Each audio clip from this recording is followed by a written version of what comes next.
شکر کی یہاں بات آئی کہ تم میرا شکر کرو نہ شکری نہ کرو. سورہ نساء میں آگے چل کے آئے گا کہ میرا شکر کرو، اللہ تمہیں عذاب دے کر کیا کرے گا اگر تم میرے شکر گزار بن جاؤ گے. اللہ تعالیٰ فرماتا ہے اور جو میرا شکر گزار بنے گا میں اسے مزید دوں گا. شکر کی ڈیفینیشن یہ نہیں ہے کہ آپ نے کوئی الحمدللہ کی تسبیح پڑھ لینی ہے، وہ ثواب اپنی جگہ ہے. شکر کی ڈیفینیشن یہ ہے کہ پریکٹیکلی شکر نظر آنا چاہیے. آپ کو اگر کوئی شخص نعمت دیتا ہے، کوئی گفٹ دیتا ہے، تو وہ یہ خواہش کرتا ہے کہ میں نے جو اس کو گفٹ دیا اس کو یوز کرے. مجھے کئی لوگ بال پوائنٹ دے کے جاتے ہیں، جی لکھنا ہے جی اتنا، نہ لکھو، وہ تو کہتے ہیں بے قدری کی ہے. اللہ تعالیٰ نے جو ہمیں نعمتیں دی ہیں نا، تو اس کی ریکوائرمنٹ ہے اپنے بندوں سے کہ وہ ان نعمتوں کو ان کاموں میں کھپائے جو اللہ نے حکم دیا ہے، اور ان نعمتوں کو ان چیزوں سے بچائے جس سے اللہ نے منع کیا ہے. یعنی آنکھیں دی ہیں تو اللہ کی یہ خواہش ہے اپنے بندے سے کہ آنکھیں حرام کی طرف نہ اٹھیں. جب آپ نے حرام سے آنکھوں کو بچا لیا، آپ نے آنکھوں کا شکر ادا کر دیا. زبان کو حرام سے بچا لیا، زبان کا شکر ادا کر دیا. دل کو بچا لیا، دل کا شکر ادا کر دیا. جو بخاری مسلم میں حدیث ہے نا کہ آنکھیں بھی زنا کرتی ہیں، ہاتھ بھی زنا کرتے ہیں، پاؤں بھی زنا کرتے ہیں، دل بھی زنا کرتا ہے، شرمگاہ اس کی تصدیق کر دیتی ہے. دل میں جان بوجھ کے برا خیال ہے، اے تو آ گیا جھٹک دیا چھوڑ دیا، جان بوجھ کے نہ. پیٹ کا شکر یہ ہے کہ پیٹ میں حرام مال نہ جائے. پاؤں کا شکر یہ ہے کہ پاؤں حرام کام کی طرف نہ اٹھے. ہاتھ کا شکر یہ ہے کہ ہاتھ حرام کام کی طرف نہ بڑھے، نہ کسی پہ ظلم کے لیے نہ کمائی کرنے کے لیے. تو یہ سار ہے. تو اب اندازہ لگائیں کہ دنیا میں سب سے مشکل کام اگر کوئی ہے نا تو وہ شکر کرنا ہے. لوگ کیا کہتے ہیں جناب، پہلے خوب اللہ کا گلہ شکوہ کرتے ہیں، اپنا پورا غصہ نکالتے ہیں معاذ اللہ، اینڈ تک کہتے ہیں چلو جی جو دی مرضی، اللہ کا شکر ہے جی. پھر بھی تو جو اپنی روح راضی کرنی ہوتی ہے وہ کر لیتے ہیں، اور پھر اس کو نام صبر کا دے رہے ہوتے ہیں. حالانکہ بخاری میں حدیث ہے کہ صبر تو صدمے کے آغاز کے اوپر ہے.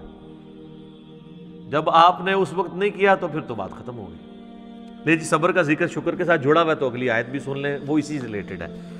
یا ایھا الذین آمنوا استعینوا بالصبر والصلاۃ، اے ایمان والو مدد طلب کیا کرو صبر کے ذریعے اور نماز کے ذریعے. کس کی مدد؟ اللہ کی. ظاہر ہے شیخ عبدالقادر جیلانی کی مدد تو نہیں طلب کرنی، مولا علی کی مدد تو نہیں طلب کرنی، اس سے اللہ کی. کیونکہ ساتھ ہی آ گیا ان اللہ مع الصابرین، بے شک اللہ صبر کرنے والوں کے ساتھ ہے. یعنی جو صبر کرنے والے ہیں ان کے ساتھ اللہ ہو جائے گا. جب وہ صبر کے ذریعے اللہ کو پکاریں گے اللہ ان کی مدد فرما دے گا. سمپل چیز ہے. صبر کے اندر پوری زندگی ہے. بلکہ نماز بھی صبر ہی ہے جناب. فجر کی نماز گرمیوں میں اٹھ کے پڑھنا صبر نہیں ہے جب نیند ہی نہیں پوری ہوتی. سردیوں میں نماز کے لیے وضو کرنا کیا صبر نہیں ہے؟ صبر کی 3 اقسام ہے مینلی. ایک صبر ہے اللہ تعالیٰ کی طرف سے آئے ہوئے تکلیفوں پہ صبر کرنا، وہ تو ہم سب کو پتہ ہے، اور وہ صبر ہوگا ابتدائی صدمے پہ.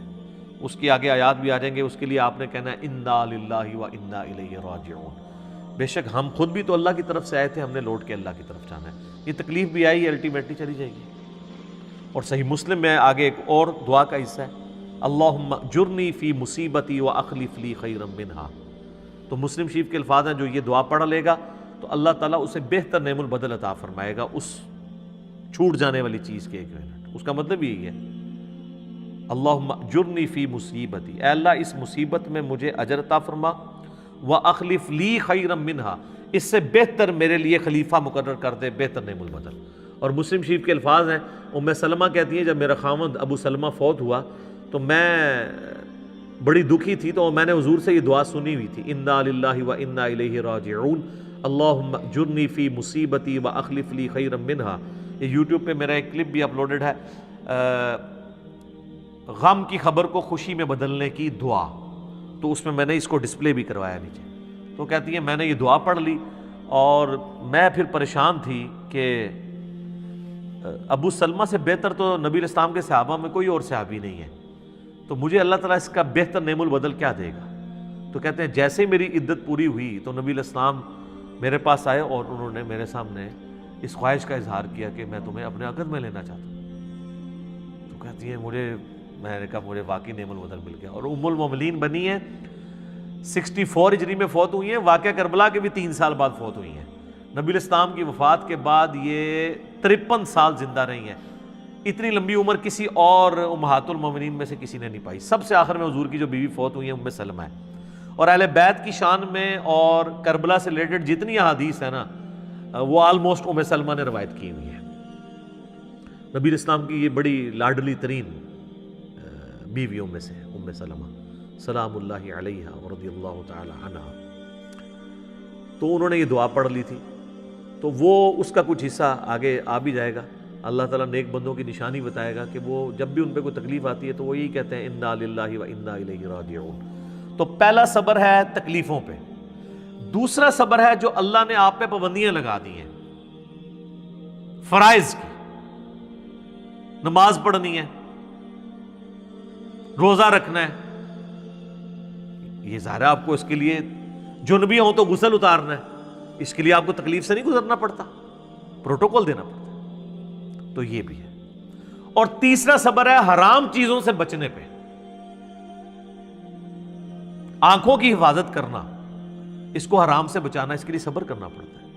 حرام کما کے راتوں رات امیر ہو جانا یہ تو آسان کام ہے، لیکن حلال کما کے روکھی سوکھی کھا کے گزارا کرنا اور اللہ سے ڈرنا کہ میں نے حرام کا لقمہ اپنے پیٹ میں نہیں جانے دینا، اس کے لیے آپ کو صبر کرنا پڑے گا۔ تو یہ 3 صبر ہیں۔ نمبر 1 اللہ کی طرف سے آئی ہوئی تکالیف پہ صبر، نمبر 2 اللہ نے جو آپ پہ فرائض لگائے ہیں ان فرضوں کو منوان اسی طریقے سے پورا کرنے میں جو تکلیفیں اٹھانی ہیں اس پہ صبر، چاہے وہ گرمیوں کے روزے ہوں اور سردیوں کے وضو ہوں اور گرمیوں کی فجر کی نماز ہو، اور تیسرا اللہ تبارک و تعالیٰ نے جو حرام سے بچنے کے لیے آپ کو ایمفسائز کیا ہے اور اٹریکشن بھی رکھ دی اس حرام کے اندر، تو صبر کرنا پڑے گا نا۔ اٹریکشن تو ہے ہر حرام چیز میں۔ مسلم شریف میں حدیث ہے اللہ تعالیٰ نے جنت کو ناگوار چیزوں سے ڈھانپ دیا ہے اور جہنم کو، دوزخ کو خوشگوار چیزوں سے ڈھانپا ہوا ہے، یعنی دنیا میں ہر خوشگوار چیز دوزخ کی طرف لے جاتی ہے اور ہر ناگوار چیز جنت کی طرف لے جاتی ہے۔ اب وہ ناگوار کی ہرڈلز جو عبور کرے گا نا تو جنت تک پہنچے گا، یہ ہے وہ چیز۔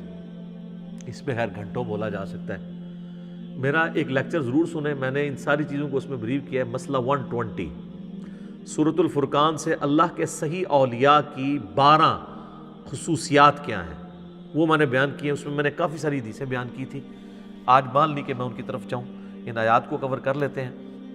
وَلَنَبْلُوَنَّكُمْ بِشَيْءٍ مِّنَ الْخَوْفِ وَالْجُوعِ، اور ہم ضرور آزمائیں گے تمہیں تھوڑے سے خوف سے، تھوڑی سی بھوک سے، وَنَقْصٍ مِّنَ الْأَمْوَالِ، اور تمہارے مال میں نقصان کے ذریعے، وَالْأَنفُسِ وَالثَّمَرَاتِ، اور تمہاری جانوں میں نقصان کے ذریعے، اور تمہارے پھلوں میں جو تمہارے پاس ایسٹس ہیں یا تمہاری کھیتی ہے کوئی بھی چیز۔ وَبَشِّرِ الصَّابِرِينَ، اور پھر بشارت ہوگی جو صبر کر لیں گے، یعنی اللہ نے یہ کنفرم کر دیا ہے کہ آزمائے بغیر میں نے کو نہیں چھوڑنا۔ اب یہ ایک آیت اس بات کی متقاضی ہے کہ میں 1 گھنٹہ صرف اس آیت کے اوپر بولوں کہ اللہ تبارک و تعالیٰ نے انسان کو ضرور آزمانا ہے۔ بہرحال چونکہ میں نے یہ پچھلے دنوں جو کرونا سے ریلیٹڈ بھی ویڈیو ریکارڈ کروائی ہے اس میں میں نے اس آیت کو کور کیا، اور اس کے کانٹیکسٹ میں سورہ الحدید کی آیت نمبر 22 اور 23 میں اللہ تعالیٰ نے فرمایا کہ زمین و آسمان میں کوئی مصیبت ہم نازل کریں یا تمہاری جانوں میں تو ہم نے اس سے پہلے ہی روئے محفوظ میں اسے لکھ لیا ہے، تاکہ جو تمہیں تکلیف پہنچے تم اس کے اوپر غم نہ کرو، اور جو تمہیں اللہ کی طرف سے اچھائی ملے اس کے اوپر شیخی نہ بگاڑو، اللہ کو شیخی بگاڑنے والے پسند نہیں ہے۔ تو یہ ہمارا ٹیسٹ ہے، سورۃ الانبیاء میں ہے کہ ہم اچھے اور برے حالات کے ذریعے تمہیں آزماتے رہیں گے، لیکن ہمارے لیے یہ ہے کہ صبر کرنا ہے۔ مبشر الصابرین، بشارت ہے صبر والوں کے لیے۔ الذین اذا اصابتہم مصیبہ، وہ لوگ ایسے ہیں کہ جب انہیں کوئی مصیبت پہنچتی ہے، قالوا انا للہ وانا الیہ راجعون، ان کا یہ ایٹیچیوڈ ہوتا ہے کہ یار ہم بھی تو اللہ کی طرف سے آئے تھے، ہم نے بھی مر کے اللہ کے پاس جانا ہے، ہم نے خود ہی مر جانا ہے، تو یہ جو تکلیف ہمارے پاس آئی تھی زیادہ سے زیادہ ہمیں موت ہی دے سکتی ہے نا، تکلیف بھی اللہ کے پاس چلی جائے گی تو ہم نے بھی تو ایک نہ ایک دن اللہ کے پاس چلے ہی جانا ہے۔ کتنی زبردست دعا ہے کہ موت ہر چیز کا اینڈ کر دے۔ وہ جب جادوگروں کو فرعون نے کہا نا میں تمہیں سولی لٹکا دوں گا، مخالف سمت کے ہاتھ پاؤں کٹوا دوں گا، تو قرآن میں آتا ہے انہوں نے کہا تھا کہ تو جو کچھ کرے گا اس دنیا کی زندگی میں کر سکتا ہے نا، آخرت جا کے تو نہیں برباد سے کر سکتا نا ہماری، زیادہ مار دے گا نا تو مرنا تم نے ویسے بھی ہے۔ کیا تیری بات مان لیں تو پھر نہیں مریں گے؟ مرنا تو ہے ہی۔ اولئک علیہم صلوات من ربہم، اللہ اکبر۔ اللہ کہہ رہا ہے ایسے لوگ ہیں جن پر اللہ تعالیٰ بھی درود بھیجتا ہے، اللہ کی رحمتیں ہیں ایسے لوگوں پہ، ورحمہ اور رحمت، واولئک هم المہتدون، اور یہی وہ لوگ ہیں جو اصل میں سیدھے راستے کے اوپر ہیں، ہدایت کے اوپر ہیں۔ کون سے لوگ؟ جن کا یہ ایٹیچیوڈ ہے کہ کوئی تکلیف جان مال میں پہنچے وہ کہیں جو اللہ کی مرضی۔ اس اعتبار سے ایک حدیث ہے، اب یہ مسئلہ تقدیر سے ریلیٹڈ ہے۔ مسئلہ تقدیر خود اتنا بڑا ٹاپک ہے کہ میں نے قرآن حکیم سے 50 مقامات سے 200 آیات کراس ریفرنس کے طور پہ 4 لیکچرز میں کور کیے ہیں۔ مسئلہ 103 104 ABC، مسئلہ تقدیر کے اوپر یہ آیات بھی اس میں کور کی تھی۔ تمام اس طرح کی جو کریٹیکل آیات ہیں وہ کور کی ہیں۔ پھر بخاری مسلم میں درجنوں احادیث ہیں تقدیر کے اوپر، اور اس میں ایک حدیث سب کو کنکلوڈ کرتی ہے۔ اور امام مسلم اتنے سمجھدار ہیں کہ جو کتاب القدر چیپٹر ہے نا، تقدیر ڈیسٹنی والا چیپٹر، اس کی آخری حدیث انہوں نے وہی لی ہے، کیونکہ حدیثیں وہ ایسی ہیں کہ انسان بعض وقت کنفیوز ہو جاتا ہے۔ تو میں نے تقدیر کے لیکچر جو دیے ہیں اس میں وہ ساری حدیثیں جس سے لوگ قدریہ کی طرف چلے جاتے تھے یا جبریہ کی طرف، میں نے دونوں کا رد کر کے آپٹیمل سولوشن بتایا۔ وہ مسلم شریف کی حدیث بڑی زبردست ہے۔ اس حدیث میں الفاظ ہیں کہ سیدنا ابو ہریرہ رضی اللہ تعالیٰ عنہ کہتے ہیں کہ نبی علیہ السلام نے مجھے یہ وصیت کی تھی، اے ابو ہریرہ اپنے لیے جو نفع مند چیز ہے اس کے لیے خوب کوشش کرو، نمبر 1۔ نمبر 2، پھر وَاسْتَعِن بِاللَّهِ، اللہ سے بھی مدد مانگنی ہے، خالی کوششوں میں نہیں بیٹھ جانا۔ جو مولا علی کا قول ہے کہ میں نے اپنے ارادوں کے ٹوٹنے سے اپنے اللہ کو پہچانا ہے، کہ میں نے سب کچھ فٹ رکھا تھا لیکن اللہ کی مرضی کچھ اور تھی، کچھ اور ہی رزلٹ نکل آیا۔ اپنے لیے نفع مند چیز کے لیے پوری کوشش کرنا، وَاسْتَعِن بِاللَّهِ، پھر اللہ سے مدد مانگنا، پھر ساتھ فرمایا کاہلی نہ کرنا، سستی نہ کرنا۔ یہ نہیں کہ پیپروں کی تیاری کی کوئی نہیں ہے اور خالی تسبیح پڑھی اور اینڈ تے فیل ہو کے کہتے ہیں جو اللہ دی مرضی، نہیں، یہ نہیں۔ کاہلی نہ کرنا، سستی نہ کرنا۔ اس کے باوجود اگر رزلٹ تیرے خلاف آ جائے، تجھے نقصان ہو جائے، تو پھر یہ نہ کہنا کہ اگر میں یہ کر لیتا تو یہ ہو جاتا، اگر میں یہ کر لیتا تو یوں ہو جاتا، اگر مگر شیطان کا دروازہ کھول دیتا ہے۔ تو اگر مگر سے بچنا ہے اینڈ پہ، پہلے پوری کوشش کرنی ہے۔ ایک کام کیا یہ اچھا، اس کا یہ مطلب نہیں ہے کہ آپ نے کرٹیکل انالیسز نہیں کرنا، کہ مثلا اگر کوئی پاکستان نے کوئی مہم لانچ کی ہے اور اس میں ناکامی ہو گئی ہے تو اب وہ اس کے اوپر کوئی میٹنگ، جس نے F-16 گرا ہے تو آپ میٹنگ ہی نہ کال کریں، وہ کریں گے مستقبل میں بچنے کے لیے، وہ علیحدہ چیز ہے۔ اس پہ آپ صبر کریں گے، مستقبل کی تو اسٹریٹجی بنانی ہے۔ جو بخاری مسلم حدیث ہے، مومن ایک سوراخ سے 2 بار نہیں ڈسا جاتا، تو دوسری بار اسی لیے نہیں ڈسا جاتا کہ وہ انالائز کرتا ہے یار میں نے پہلے بھی کام پہ ہوں دوبارہ نہ پہ جائے، وہ ایک علیحدہ چیز ہے، اس کو اس سے مکس نہیں کرنی۔ جو نقصان ہوا اس پہ کہنا ہے جو اللہ کی مرضی، کیونکہ سورۃ الحدید کیا ہے نمبر 22 اور 23 ہے کہ اللہ تعالیٰ نے تمہارے نصیب میں چیز لکھی ہے جو تمہیں پہنچنے والی ہے، تمہاری جان میں ہو یا پوری انسانیت کے لیے، وہ تمہیں تکلیف آنی ہے۔ تمہارا ایٹیچیوڈ یہ ہے کہ ان اللہ مع الصابرین، تم نے کہنا ہے انا للہ و انا الیہ راجعون۔